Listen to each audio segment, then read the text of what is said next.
Everyone, welcome और welcome back to my channel. I hope you doing really great. So आज के video में हम पॉलिटिकल साइंस का चैप्टर 10 देखेंगे विच इज़ फंडामेंटल राइट्स।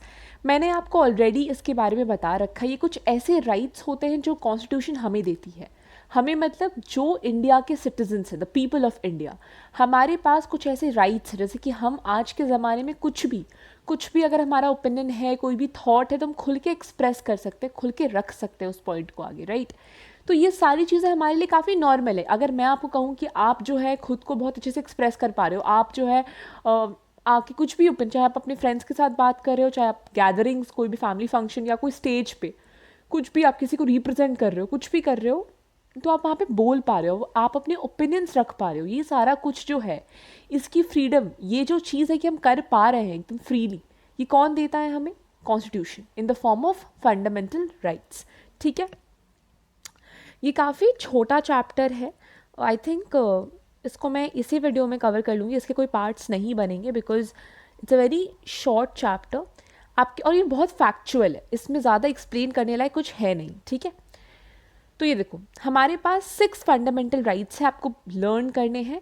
कितने फंडामेंटल राइट्स हैं, सबके नाम लर्न करने हैं, और कौन से आर्टिकल में वो आते हैं वो भी आपको लर्न करना है, आपको याद करना पड़ेगा। This is something you have to learn. इसमें मैं आपको कुछ नहीं कर सकती, you have to learn all the 6 of them, okay. And कौन से आर्टिकल्स में आते हैं वो भी आपको याद करना है। तो पहला है right to equality, article 14 to 18। फिर है right to freedom, article 19 to 22, right against exploitation 23 to 24, right to freedom of religion 25 to 28, cultural and educational rights 29 to 30, right to property पहले था पर अब वो नहीं है, 44th अमेंडमेंट के थ्रू जो है राइट टू प्रॉपर्टी को हटा दिया गया है, तो इसको हम नहीं कंसिडर करेंगे, आपको इसको लर्न करने की ज़रूरत नहीं है। ठीक है, और है आपका right to constitutional remedies, article 32।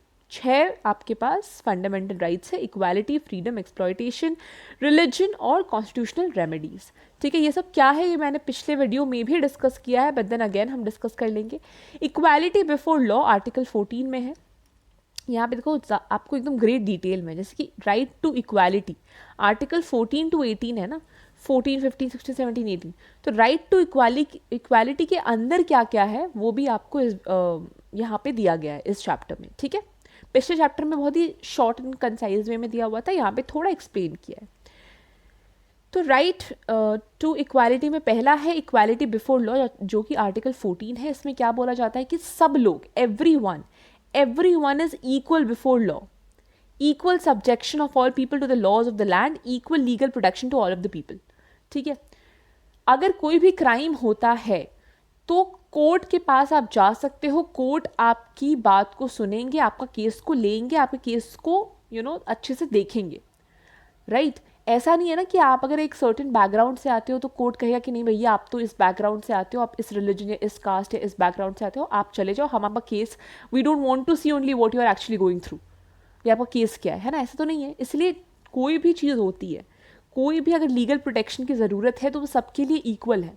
ठीक है, उसके बाद सेकेंड चीज़ क्या है कि जो भी लॉज है ना इंडिया में, जितने भी लॉज है, चाहे वो किसी भी चीज़ से रिलेटेड हो, ठीक है, वो सारे लॉ सबके लिए इक्वल है, वो डिस्क्रिमिनेट नहीं करती है। तो इक्वालिटी बिफोर लॉ के अंदर ये 2 चीज़ आती है। ठीक है, prohibition of discrimination, religion, race, caste, place of birth, sex, origin, कुछ भी, इन सब के बेसिस पे आपको डिस्क्रिमिनेट नहीं किया जाएगा। ठीक है, ये चीज़ है। उसके बाद एक इक्वालिटी ऑफ अपॉर्चुनिटी, आप चाहे किसी भी बैकग्राउंड से आओ, आपको इक्वल अपॉर्चुनिटी दी जाएगी। ऐसा नहीं है कि आप अगर एक सर्टेन जगह से आ रहे हो, या फिर एक सर्टेन रिलीजन से आ रहे हो, या एक सर्टेन कास्ट से आ रहे हो, तो आपको स्कूल में एडमिशन नहीं मिलेगा, आपको जॉब में अपॉर्चुनिटी नहीं मिलेगी, ऐसा कुछ नहीं है। You will have equal opportunities everywhere. ठीक है, अब वो आपके ऊपर डिपेंड करता है, आपके इंटेलेक्ट और आपके इंटेलिजेंस और आपकी कैपेबिलिटी और आपके स्किल्स के ऊपर डिपेंड करता है कि आपको वहाँ पे वो अपॉर्चुनिटी जो भी है वो आपको मिल रही है कि नहीं। वो आपका स्किल सेट के ऊपर डिपेंड करता है और इंटेलेक्ट के ऊपर डिपेंड करता है। ठीक है, कास्ट, कलर, रिलीजन, सेक्स, इन सब के ऊपर बिल्कुल डिपेंड नहीं करता ये सारी चीज़ें। ठीक है, अब ओके, उसके बाद untouchability, abolition of untouchability, this is an article 17। ये बहुत इंपॉर्टेंट है, कौन से आर्टिकल में है वो आपको याद करना बहुत इंपॉर्टेंट है। तो अनटचेबिलिटी, अछूत, आपको पता है जो हम कहते हैं father of the Indian constitution, doctor BR Ambedkar, he was also from a very lower caste and from a very background section, like backward section of the society, right? And वो भी अनटचेबल, उनको भी जो अपर कास्ट के लोग थे ना, उनको अनटचेबल्स की तरह, अछूत की तरह ट्रीट करते थे. And that is why he came up with a lot of reservation policies and lot of other things, right? तो ये जो डॉक्टर बी आर अम्बेडकर है, वो उन्होंने तो ये चीज़ें लेके आया. एंड दैट इज़ वाई जो भी दलित्स थे या जो भी schedule caste and tribes and जो भी थे, वो सब they got a little bit of reservation, they got uplifted little bit in the society, है ना, उनके कारण. तो खैर, तो अनटचेबिलिटी का कॉन्सेप्ट है, उसको हटाना है, ये हमारे कॉन्स्टिट्यूशन में है आर्टिकल 17 में, ठीक है. एक अनटचेबिलिटी ऑफेंसेस एक्ट भी आया था 1955 में, और एक protection of civil rights act आया है 1977 में इसी चीज़ के प्रोटेक्शन के लिए, ठीक है. Abolition of titles. अब ये जो पहले होता था ना कि राजा महाराजा, यहाँ के सेनापति वहाँ के सेनापति, ये सारी चीज़ें जो है, ये टाइटल्स जो दी जाती थी, ये जैसे चक्रवर्ती सम्राट and all of that, right, ये सारे जो जितने भी टाइटल्स थे ना, इसको हटा दिया गया. क्योंकि एक तरीके से अगर आप किसी को टाइटल देते हो तो आप कहीं ना कहीं उसको एक सोसाइटी में एक ऊपर पोजीशन पे, एक अपर पोजीशन पे, एक अपर हैंड देते हो, है ना, एक ऊपर पोजीशन, एक पेडेस्टल पे रखते हो उस इंसान को. तो that is not good, because in the society you are trying to treat everybody as equals. तो वो टाइटल्स हटा दिए गए इसके अंदर, मतलब हटा दिए गए, और कह दिया गया कि भैया टाइटल्स जो है वो नहीं रखा जाएगा. एक्सेप्ट कौन कौन से टाइटल्स आज के ज़माने में है? वीर चक्र, अशोक चक्र, महावीर चक्र, परमवीर चक्र, ये जो मिलिट्री टाइटल्स है ना, ये दिया जाता है. अदरवाइज भारत रत्न, पद्म विभूषण, ये पद्मश्री, ये सब कुछ दिया जाता है, ठीक है. उसके बाद आपका आता है राइट टू फ्रीडम.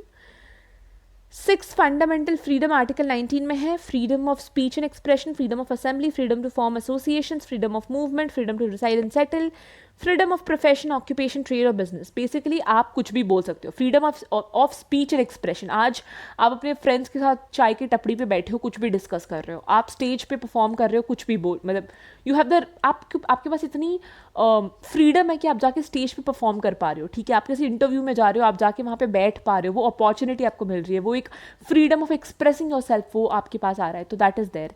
कोई भी आर्ट फॉर्म आप एक्सप्रेस करना चाह रहे हो तो आप एक्सप्रेस कर पा रहे हो, है ना. ये फ्रीडम जो है, ये चीज़ आपका इसमें आ रहा है, किसके अंडर आ रहा है? राइट टू फ्रीडम के अंदर, ठीक है. दूसरी चीज़, आप असेंबली बना सकते हो, आप एसोसिएशंस बना सकते हो. आप देखते हो ना, काफ़ी सारे एसोसिएशंस.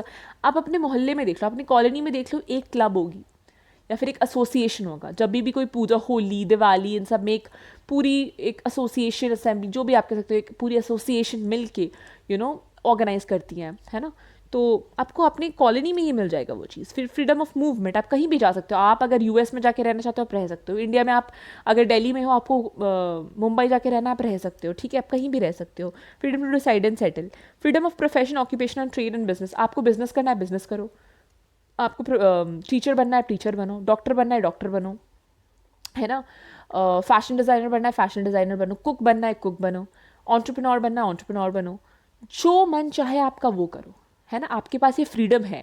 आपके इस चीज़ के फ्रीडम पे the only person who can put restriction is your dad and mom, ठीक है. बस आपके पेरेंट्स हैं, जो कुछ लोगों के पेरेंट्स ऐसे होते हैं जो अपने बच्चों को कहते हैं कि नहीं तुम यही करो या तुम वही करो. अदरवाइज कॉन्स्टिट्यूशन तुम्हें ऐसा कोई प्रेशराइज नहीं करती. तुम्हें जो करना है तुम करो, is what the constitution says, ठीक है. ओके. उसके बाद 97th amendment of the constitution. The citizens of India have been granted the right to freely form and manage their cooperative societies and associations. 97th amendment के बाद, constitution में ये amendment हुई थी, उसके बाद जो जितने भी सिटीजन्स हैं इंडिया के, जितने भी लोग हैं इंडिया के, उनके पास ये राइट आ गया है कि आप जो है कोई भी सोसाइटी या कोई भी एसोसिएशन फॉर्म करना चाहते हो तो आप कर सकते हो, ठीक है. ये चीज़ ओके. उसके बाद जनवरी 2004 the supreme court of India ruled that under article 19(1)(a) the citizens have the fundamental right to hoist the national flag.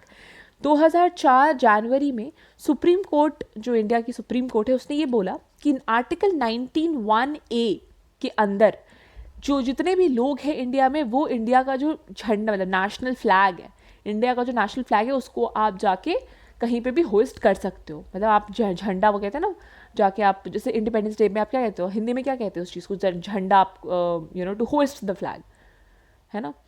तो वो चीज़ आप कर सकते हो. I am not really sure, Hindi में वो टर्म मेरे दिमाग में भी आ नहीं रहा है, but I am sure host the flag का आपका मतलब पता होगा. तो वही चीज़ है, ठीक है. Okay. Protection against arbitrary conviction, Article 20. Now this is important. इसमें क्या है? No person can be convicted of an offence except for the violation of a law in force at the time of the commission of the act charged as an offence. This provision prevents ex post facto legislation which makes an innocent act an offence which when committed was not an offence. मान लो आपने आज कोई कोई कुछ काम किया, कोई कांड किया, ठीक है, और आज की डेट में उस कांड, वो एक क्रिमिनल ऑफेंस नहीं है, जो भी आपने कांड किया वो एक क्रिमिनल एक्टिविटी नहीं है, ठीक है, उस पर आपको जेल वगैरह कुछ भी नहीं होगी आज के डेट में। ऐसा जो भी आपने काम किया, जो भी आप कांड करके आए हो, उसका कोई ऐसा क्रिमिनल ऑफेंस नहीं है। लेकिन अगर मान लो 10 दिन बाद या 1 महीने बाद या 2 महीने बाद ऐसा कोई लॉ आ जाता है, ऐसा कोई लेजिस्लेशन कुछ पास कर देती है कि जो आपने आज किया है वो 2 महीने बाद उसको बोल दिया जाता है कि भैया अगर कोई ऐसा काम करेगा तो उसको हम क्रिमिनल ऑफेंस कहेंगे और उसको जेल में डाल देंगे, ठीक है। और फिर कोई पुलिस वाला आता है और आपको उठा के लेके जाता है कि भैया 2 महीने पहले आपने ऐसा ही काम किया था और आज की डेट में वो जो है क्रिमिनल ऑफेंस है, तो अब चलो। तो ये गलत है, क्योंकि आपने जब वो काम किया था तब वो जो है क्रिमिनल काम नहीं था, ठीक है, उस हिसाब से आप इनोसेंट हो।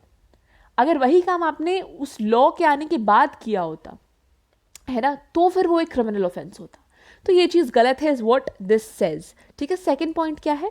No person can be subjected to a penalty greater than the one which might have been inflicted under the law in force or at the time of commission offense. अगर आपने कोई भी काम किया, कोई भी ऐसा ऑफेंस किया है, ठीक है, कोई भी क्रिमिनल ऑफेंस है, कुछ भी ऑफेंस आपने किया है, ठीक है, उसका पेनल्टी आपको देना पड़ेगा। या तो आप जेल में जाओगे, अगर आपने छोटा ऑफेंस किया तो पेनल्टी देना होगा। आप पेनल्टी में आपको जेल में भी रख सकते हैं, कुछ भी कर सकते हैं, राइट। तो मान लो अगर जेल में रखते हैं, तो अगर आपने ऐसा कोई काम किया जिसके लिए बस 2-3 महीने जेल में रखना है, उसके बाद you can be set free, तो ऐसा नहीं है कि पुलिस वाला आपको 6 या 1 साल 2 साल के लिए रख लेगा जेल में, या 10 साल के लिए जेल में रख ले, नहीं। वीर ज़ारा वाला सीन यहाँ पे नहीं होता है, ठीक है। ऐसे ही बिना किसी काम के ऐसे जेल में रख लिया, without any proof, without any evidences, it is not something which happens, ठीक है। तो पहली बात तो ये कि आपने अगर कोई गलती करी, आपने कोई ऐसा ऑफेंस किया है, तो अगर आपका वो टाइम पीरियड, उस पेनल्टी का टाइम पीरियड 6 महीने है, तो 6 महीने के लिए ही रख सकता है, आपको 1 साल के लिए नहीं रख सकता है, ठीक है। और बिना प्रूफ, बिना एविडेंस के भी आपको कोई, बिना सॉलिड प्रूव एंड एविडेंस के भी आपको कोई अंदर नहीं कर सकता, ये तो नॉर्मल सी चीज़ है, ठीक है। No person can be arrested and punished for the same offence more than once. अब मान लो आपने एक कोई काम, मतलब कोई भी आपने कोई गलत ऑफेंस किया, आपने अगर उसको 1 से ज़्यादा बारी करा है, तो आपको अरेस्ट या पनिश नहीं कर सकते, ठीक है। No person accuse of any offence can be forced to be a witness against himself. अब मान लो आपने कोई काम किया, ठीक है, कोई भी कांड किया, शायद वो चीज़ आपने नहीं करी है, बट लोगों को लग रहा है कि वो आपने किया है। तो ऐसा नहीं कोई आपको धमकी दे दे कि भैया अब तो तुमने ये काम किया है, अब तुम्हें जाके वहाँ पे ये चीज़ एक्सेप्ट करनी पड़ेगी कि तुमने ही ये काम किया है। ये चीज़ कोई भी तुम पे ऐसे प्रेशराइज नहीं कर सकता। ऐसा होता है ना टीवी सीरियल्स में, काफ़ी मूवीज़ में आपको काफ़ी दिखता होगा कि द पर्सन कम्स अप, कोई भी अगर किसी ने कोई क्राइम किया है तो वो आते हैं और वो कहते हैं कि आपने जो है ये ऐसा ऐसा क्राइम किया है, आपको जो है जाके कोर्ट में बोलना पड़ेगा कि हाँ मैंने ही कराया, you have to accept your mistake, right. Although आप गलत नहीं हो, पर आपको फोर्स किया जा रहा है कि आप जाके बोलो, अपने खुद के अगेंस्ट बोलो। तो ये चीज़ आप नहीं कर सकते, ये गलत है, ठीक है। तो ये चीज़ है। ऑल्सो एक और चीज़ मुझे पता है आपको इस चीज़ पे कन्फ्यूजन होगी, अगर किसी ने एक ही ऑफेंस एक बार से ज़्यादा किया है तो उसको अरेस्ट और पनिश क्यों नहीं किया जाएगा? क्योंकि उसको एक ग्रेटर लॉ के पास लेके जाएगा, कोर्ट में लेके जाया जाएगा। आप उसको पनिश थोड़ी करोगे, अरेस्ट थोड़ी करोगे। एक ही काम, एक ही क्राइम उसने 2 बार किया, एक बार ही आपने उसे पनिश कर दिया, अरेस्ट कर दिया, उसको फिर भी नहीं सुधरा, वापस कर रहा है, you will take it to the greater level, right? That is what it is trying to say here. 44th Amendment to the Constitution has laid down that the executive will have no power under Article 359 to suspend Article 20 during the emergency. 44th amendment जो है constitution का, वहाँ पे ये चीज़ कही गई है कि एग्जीक्यूटिव जो होता है आर्टिकल 359 के अंदर वो आर्टिकल 20 को सस्पेंड नहीं कर सकता। अब आप मुझे बताओ आर्टिकल 359 क्या है? अब मैं आपको थोड़ा हिंट देती हूँ, ये एक इमरजेंसी से रिलेटेड है। कौन सी इमरजेंसी है, कौन सी ऐसी इमरजेंसी अगर इंडिया में आती है तो उसके उस इमरजेंसी के आने के बावजूद भी आप आर्टिकल 20 को जो है सस्पेंड नहीं कर सकते। ये आप मुझे कमेंट में बताओ कि आर्टिकल 359 में कौन सा इमरजेंसी है। Protection of life and liberty, article 21, no person shall be deprived of his life and liberty except according to procedure established by law. अब अगर देखो, तुम अगर एक इंसान हो, इंडिया में रह रहे हो, तो अगर लॉ ने अगर तुमने कोई ऐसा क्राइम किया है तभी तुम्हें अच्छे से जीना नहीं दिया जाएगा, तभी तुम्हारा जीना हराम किया जाएगा, ठीक है। लेकिन if you are a good citizen, आपने कोई क्राइम नहीं किया, you are a good citizen and everything, तो कोई भी आपको अपने इस राइट से नहीं हटा सकता कि भैया आप जाके रह नहीं सकते या फिर आप खुल के एक्सप्रेस नहीं कर सकते। आपकी ज़िंदगी, आपका जीवन और आपका फ्रीडम आपका है, कोई भी आपसे वो छीन नहीं सकता, ठीक है। Okay, right to life and personal liberty, article 21 के अंदर ये सारी जितने भी टिक मार्क किए हुए हैं ना, वो सारे आते हैं। Life to live with human dignity, right to privacy, right to pollution free environment, right against sexual harassment, legal aid, speedy trial, handcuffing. Basically आप अच्छे से डिग्निटी के साथ रह सकते हो, आपके साथ हैरेसमेंट नहीं हो सकती। उसके अगेंस्ट अगर आपके साथ हैरेसमेंट होती है तो आप जाके कोर्ट में अप्रोच कर सकते हो उस चीज़ को लेके, ठीक है। प्राइवेसी आपको दी जाएगी, पोल्यूशन फ्री एनवायरनमेंट, बट आज के ज़माने में तो क्या ही पोल्यूशन फ्री एनवायरनमेंट, बट ठीक है, ये भी एक राइट है कि आपके पास ये राइट है कि आप एक पोल्यूशन फ्री एनवायरनमेंट में रह सकते हो। अब गवर्नमेंट तो अपने एंड से चीज़ें करती है। आप देखना, जब भी ऐसे मॉस्क्यूटोज वगैरह कुछ भी होता है तो गवर्नमेंट अपने एम्प्लॉयज़ को भेजती है, वो कुछ स्प्रे वगैरह मारते हैं, राइट। तो गवर्नमेंट तो अपना काम कर रही है, but we as citizen we also have to take care of mother nature, जो हम नहीं करते, इसलिए पोल्यूशन दिखती है आपको, ठीक है। तो ये सारी चीज़ें you just have to learn it. Okay, article 21A में कहा गया है कि जितने अगर 6 साल से 14 साल के बच्चे हैं तो उनका ये फंडामेंटल राइट है कि उनको स्कूल में एजुकेशन के लिए भेजा जाएगा। Children can not be put to child labour, आप बच्चों से काम नहीं करा सकते। अगर वो 6 साल से 14 साल बच्चों के लिए कंपलसरी है कि वो स्कूल में जाए और एजुकेशन प्राप्त करे, ठीक है। Okay, right to privacy as a fundamental right, on July 24th 2017, in an historic judgment, the constitutional bench of 9 judges of the Supreme Court of India unanimously ruled that the right to privacy is a fundamental right under Article 21. right to privacy, आप घर में रह रहे हो, कोई भी InvIT कर रहा है आपके घर को, आप कुछ भी कर रहे हो, आप बैंक में अपनी चीज़ें रख रहे हो, इन्वेट कर रहा है कोई, प्राइवेसी है ना। इसी चीज़ को ग्रांट कौन करता है? कॉन्स्टिट्यूशन ग्रांट करता है, ठीक है। ओके, सो अब हम देखेंगे protection against arrest and detention, article 22। इसमें क्या बोला गया कि आप किसी इंसान को डिटेन कर सकते हो, लेकिन कब करोगे? पहली बात, अगर आप किसी को डिटेन कर रहे हो, किसी इंसान को, ठीक है, उसको अरेस्ट, उसको डिटेन कर रहे हो, तो आपको रीज़न देना पड़ेगा कि किस बेसिस पे कर रहे हो, ठीक है। दूसरी चीज़, आपको उस इंसान को, अगर उस इंसान को कोर्ट में अपने किसी पसंदीदा लॉयर को हायर करना है तो वो कर सकता है, ये राइट उसको दी जाएगी। दूसरी चीज़, पहले तो आपको बताना पड़ेगा रीज़न। दूसरा चीज़ ये कि आपको उस इंसान को, जो भी आपको लग रहा है कि क्रिमिनल है, उसको आपको मैजिस्ट्रेट के सामने प्रेजेंट करना होगा अगले 24 घंटे के अंदर। जब आपने उसको डिटेन किया उसके 24 घंटे के अंदर अंदर आपको उसको मैजिस्ट्रेट के सामने जाके प्रेजेंट करना पड़ेगा, ठीक है। लेकिन अगर कोई टेररिस्ट का, आपको ऐसा लग रहा है कि वो टेररिस्ट हो सकता है, आपको सस्पेक्ट है कि वो टेररिस्ट हो सकता है, तो आप उसको बिना किसी रीज़न के भी डिटेन कर सकते हो, और ज़रूरी नहीं है कि आप उसको कोर्ट मैजिस्ट्रेट के सामने जाके प्रेजेंट करो। तो only if it's a terrorist, या फिर अगर कोई ऐसा इंसान है जिसको आपको ऐसा लग रहा है कि वो फ्यूचर में थ्रेट कर सकता है, आगे चल के उससे वो डेंजर हमारे लिए क्रिएट कर सकता है, तो फिर आप उसको डिटेन कर सकते हो बिना कोर्ट में प्रेजेंट किए, बिना किसी विदाउट ट्रायल आप उसको डिटेन कर सकते हो, और इसी को हम प्रिवेंटिव डिटेंशन भी कहते हैं, और वही चीज़ यहाँ पे लिखी हुई है, ठीक है। ओके,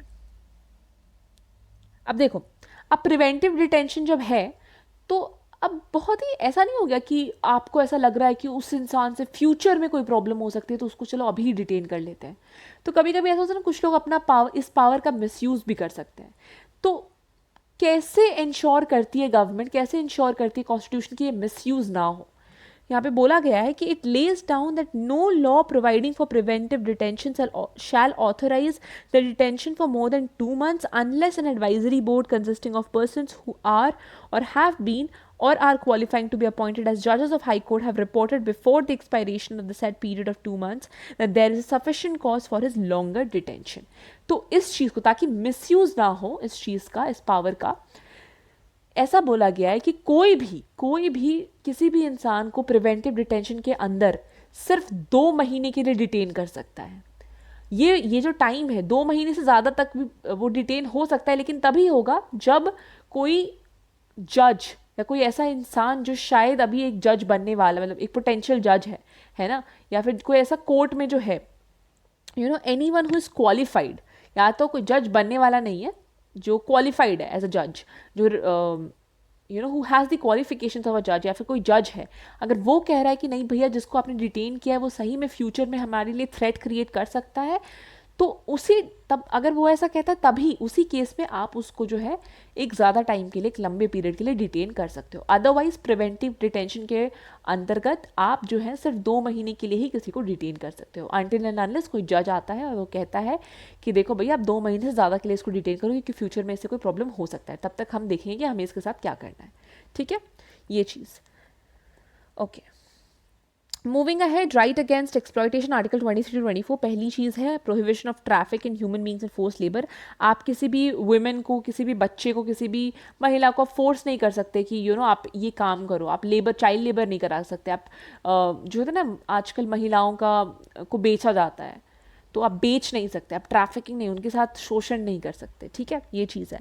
इसके लिए एक सीता भी फॉर्म हुआ, suppression of immoral traffic on women and girls act, जो कि 1956 से ही चलता आ रहा है. ठीक है, आई थिंक बहुत सारे लोगों को इसके बारे में पता भी नहीं होगा, तो ये चीज़ है. उसके बाद prohibition of employment of children, article 24 में, अगर आप 14 साल से कम बच्चे को आप काम करा रहे हो, उससे लेबर करा रहे हो, तो गलत चीज़ है, फिर आप क्राइम कर रहे हो. ठीक है, you can not do that. Right to freedom of religion, article 25 to 28. आपके पास ये राइट है कि आप कोई भी रिलीजन प्रैक्टिस कर सकते हो. तो पहला आर्टिकल 25 में क्या है, freedom of concise and free profession practice and propagation of religion. आप अपने रिलीजन को अच्छे से प्रोपेगेट कर सकते हो, फ्रीली प्रोपेगेट कर सकते हो, फ्रीली प्रैक्टिस कर सकते हो, और आप उसको एज ए प्रोफेशन भी कैरी आउट कर सकते हो. दूसरी चीज़ क्या है, आप आर्टिकल 26 में ये कहा गया है कि आप जो है अपनी खुद की इंस्टीट्यूशंस, रिलीजियस इंस्टीट्यूशंस, कोई भी चैरिटी के लिए आप अगर कोई इंस्टीट्यूशन खोल रहे हो, रिलीजियस इंस्टीट्यूशन, तो आप वो खोल सकते हो. ठीक है, आप अपने खुद के यू नो जो भी मुद्दे हैं आप खुद से डील कर सकते हो, रिलीजियस मुद्दे. ठीक है, ये चीज़ आपके पास राइट है.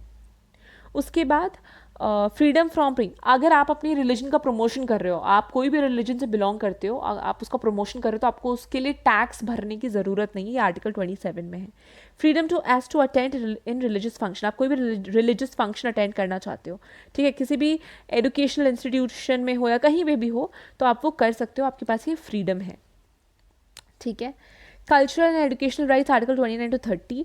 पहली बात तो right to maintain language, script and culture. कोई भी इंसान किसी भी सेक्शन ऑफ सोसाइटी से आ रहा है, कोई भी किसी भी बैकग्राउंड से आ रहा है, तो वो अपना खुद का कल्चर, अपना खुद का स्क्रिप्ट, अपना खुद का लैंग्वेज अपहोल्ड कर सकता है. मैं अगर कोई मराठी है तो वो मराठी लैंग्वेज को, अपने स्क्रिप्ट को, अपनी कल्चर, अपने उसके साथ वो रह सकता है, फ्रीली रह सकता है.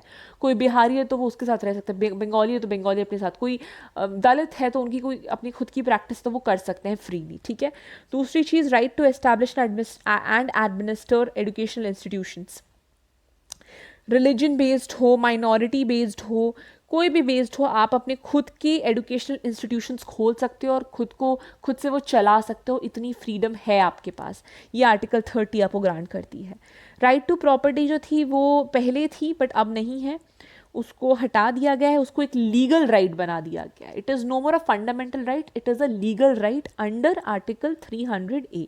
तो इट इज़ इम्पॉर्टेंट कि वो फंडामेंटल राइट से हट के अब लीगल राइट बन गया है, तो ये चीज़ इंपॉर्टेंट है. ठीक है.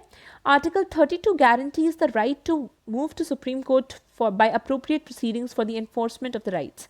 आर्टिकल 32 के अकॉर्डिंग अगर मान लो आपके कोई भी राइट्स हार्म हो रहे हैं, जितने भी फंडामेंटल राइट्स हमने पढ़े उसमें से कोई भी चीज़ आपके साथ नहीं, मतलब यू नो एक तरह से हार्म हो रहा है, उसके ऊपर खतरा है, तो आप सुप्रीम कोर्ट पे जाके बोल सकते हो. ये आपको आर्टिकल 32 के अंदर ये राइट, ये फ्रीडम है.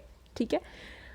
Right to constitutional remedies enables the citizens to get their fundamental rights protected from violations by the issuance of several types of writs.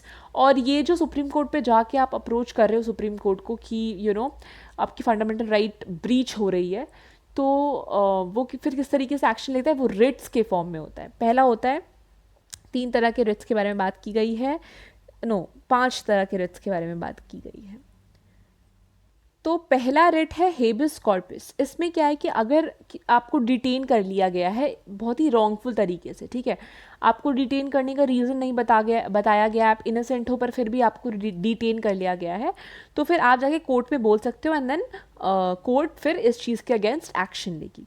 Mandamus में है कि कोर्ट ऑर्डर कर सकता है. अब देखो कोर्ट में भी क्या होता है ना कि एक हायरार्की होती है, तो उस हायरार्की में जो थोड़े से नीचे पोजीशन पे, जो थोड़े इन्फीरियर पोजीशन पे होते हैं ना, इन्फीरियर अथॉरिटी जो होती है, उनको कोर्ट ये डायरेक्शन दे सकते हैं, ऑर्डर दे सकता है कि देखो भैया तुम तुम्हारे जुरिस्डिक्शन के अंदर, तुम्हारा एरिया है उसके अंदर जो भी काम आ रहा है, मतलब देखो हर इंसान को कुछ स्पेसिफिक काम दिया जाता है, राइट. एक डॉक्टर है तो वो हॉस्पिटल में काम करेगा, ठीक है, वो भी हॉस्पिटल में भी, डॉक्टर में भी बहुत डिफरेंट, मतलब अलग अलग टाइप के होते हैं, ठीक है.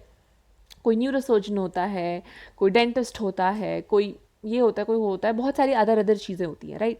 सिमिलरली यहाँ पे भी ऐसा होता है कि बहुत सारे जजेस होते हैं, बहुत सारे अथॉरिटीज़ होती हैं कोर्ट के अंदर भी, जिनके अंदर जिनका अपना अपना काम होता है, जिनका अपना अपना जुरिस्डिक्शन होता है. तो कोर्ट मैंडेमस के अंडर ये बोल सकती है किसी भी इन्फीरियर अथॉरिटी को कि देखो भैया तुम्हारे जुरिस्डिक्शन के अंदर जो भी काम है वो तुम करो. प्रोहिबिशन में क्या कर सकती है कोर्ट, ये कह सकती है कि कोई भी अगर कुछ होता है ना, ऐसे बहुत ही चंट से होते हैं इन्फीरियर अथॉरिटी कि अरे भैया मैं तो थोड़ा ऊपर वाला काम करूँगा, ऊपर वाले पोजीशन, ऊपर वाले अथॉरिटी का काम करूँगा, ऐसा. तो इन सिचुएशंस में कोर्ट बोलती है कि भैया देखो तुम जो तुम्हारे अंदर जो आ रहा है ना, तुम्हारे जुरिस्डिक्शन के अंडर जो आ रहा है, तुम वही काम करो, तुम उसी के लिए बने हो, तुम ज़्यादा अपना पैर हाथ मत उड़ाओ ऊपर, ठीक है, ये चीज़. उसके बाद क्वो वारंटो, ठीक है. इसमें क्या होता है कि देखो फिर से वही चतुर चंट लोग जो होते हैं, चतुर तो नहीं कहूँगी, ओवर स्मार्ट कह सकते हैं, तो वो लोग होते हैं ना कि हर चीज़ में टांग लगाना अपना खुद का, ठीक है. तो कोर्ट फिर अगर कोई कुछ ऐसे लोग होते हैं जिनका वो काम नहीं है, वो उनका ऑफिस नहीं है, फिर भी उसमें जाके अपना काम, मतलब दूसरों का काम कर रहे हैं, ठीक है, तुम्हारा वो भैया तुम्हें वो काम ही नहीं करना, तुम क्यों कर रहे हो. तो इस चीज़ को कोर्ट फिर कह सकती है कि देखो भैया you can not act in any public office जिसका आपको वो नहीं दिया गया है, जिसको एंटाइटल नहीं किया गया, आपको जो काम करने के लिए नहीं कहा गया, आप वहाँ जाके काम नहीं कर सकते, ठीक है. उसके बाद सर्टियोरारी, इसमें क्या होता है, कोर्ट किसी भी, मान लो कोई भी इन्फीरियर अथॉरिटी के पास कोई काम आता है जो उसके पल्ले नहीं पड़ रहा, ठीक है,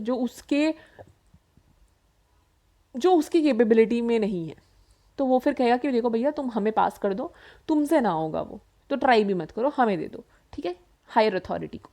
तो ये चीज़ कोर्ट कहती है इसके अकॉर्डिंग. उसके बाद आर्टिकल 226 में ऐसा कहा गया है कि ये जो रिट्स हैं ये हाई कोर्ट के पास भी वो मतलब उन्होंने दिया है कि high court can also have these writs. सिर्फ सुप्रीम कोर्ट ही नहीं, हाई कोर्ट के पास भी ये रिट्स हो सकते हैं, ताकि फंडामेंटल राइट्स जो है लोगों के वो प्रोटेक्ट रहे, ठीक है. जब भी कोई इमरजेंसी होती है आर्टिकल 352 या 356 में, 352 एंड 356 वाली जो 2 इमरजेंसी है, अब आप मुझे कमेंट्स में बताओ कि वो 2 इमरजेंसी का नाम क्या है, बिकॉज पिछले वीडियो में ही हमने ये पढ़ा है, ठीक है. तो उसमें प्रेसिडेंट जो है फंडामेंटल राइट्स को सस्पेंड कर सकती है, और ये सारे फंडामेंटल राइट्स सस्पेंड हो जाएंगे, लेकिन आर्टिकल 20 और 21 सस्पेंड नहीं होगा, ठीक है. उसके बाद डॉक्टर अंबेडकर से जब पूछा गया था कि आपके अकॉर्डिंग सबसे इम्पॉर्टेंट आर्टिकल कौन सा है जिसके बिना कॉन्स्टिट्यूशन का कोई मतलब नहीं है, कॉन्स्टिट्यूशन बिल्कुल गोल हो जाएगा, लड्डू हो जाएगा, तो वो कहते हैं कि वो यही आर्टिकल है, राइट टू कॉन्स्टिट्यूशनल रेमेडीज. ये सबसे इंपॉर्टेंट आर्टिकल है, is what doctor B R Ambedkar says, ठीक है. और इसको जो राइट टू कॉन्स्टिट्यूशनल रेमेडीज है ना, इसको ऐसा भी कहा गया है कि it is the heart and soul of fundamental rights. Obviously आपको फंडामेंटल राइट्स दे दी गई है, मान लो वो चीज़ हो नहीं रही है सही से, आपकी फंडामेंटल राइट्स ब्रीच हो रही है, तो आप कहाँ जाओगे, you have to approach, you have to go somewhere, right. सिर्फ लिख देने से तो नहीं होता है ना, वो चीज़ एक्चुअल रियलिटी में आपके साथ हो रहा है कि नहीं हो रहा है, इस चीज़ का गारंटी कौन ले रहा है, किस बेसिस पे गारंटी हो रही है। देखो जब तक डर नहीं होता है ना तब तक कोई चीज़ होती नहीं है। तो ऑब्वियसली सबको पता है कि राइट टू कॉन्स्टिट्यूशनल रेमेडीज नाम की एक चीज़ है, तो अगर फंडामेंटल राइट्स को ब्रीच करेंगे तो फिर वो इस बेसिस पे राइट टू कॉन्स्टिट्यूशनल रेमेडीज के बेसिस पे आके फिर अपनी कंप्लेन कर सकते हैं। इसलिए कोई करता ही नहीं है, ब्रीचिंग मतलब ब्रीच ऑफ फंडामेंटल राइट्स होती ही नहीं है क्योंकि डर है ना। तो वही चीज़ है, इसीलिए it is the heart and soul of fundamental rights. ठीक है, so yes, with that we come to the end of the chapter and बस इतना ही था and there's nothing more. I hope you like the video. If you did like it, do like, share, subscribe and comment down below how you like the video. कोई भी doubts होते हैं आप मुझे कमेंट्स में लिख सकते हो, अदरवाइज आप मुझे टेलीग्राम चैनल मेरा ज्वाइन कर सकते हो, आपको उसका लिंक डिस्क्रिप्शन बॉक्स में मिल जाएगा। अदरवाइज आप मेरे चैनल की प्रोफाइल, जो मेरा चैनल है यूट्यूब चैनल, वहाँ पे आप जाके प्रोफाइल की डिस्क्रिप्शन में देख सकते हो, वहाँ पे आपको लिंक मिल जाएगा। You can go join there to have a one on conversation with me. मैं वहाँ पे आप सभी के साथ, जितने भी लोग वहाँ पे जुड़े हुए हैं उनके साथ बातें करती हूँ and then you guys tell me कि आप ये करो वो करो and I do that. So आप अपने डाउट्स वहाँ भी लिख सकते हो, कोई भी प्रॉब्लम वहाँ भी बोल सकते हो, अदरवाइज कमेंट्स में भी बोल सकते हो, वो भी मैं चेक करती हूँ। एंड यस, आपको हिस्ट्री, जोग्राफी, पॉलिटिकल साइंस सबकी प्लेलिस्ट डिस्क्रिप्शन बॉक्स में मिल जाएंगे, आप वहाँ जाके चेकआउट कर सकते हो बाकी videos. With that, yes, we come to the end. Till then, happy studying, good luck.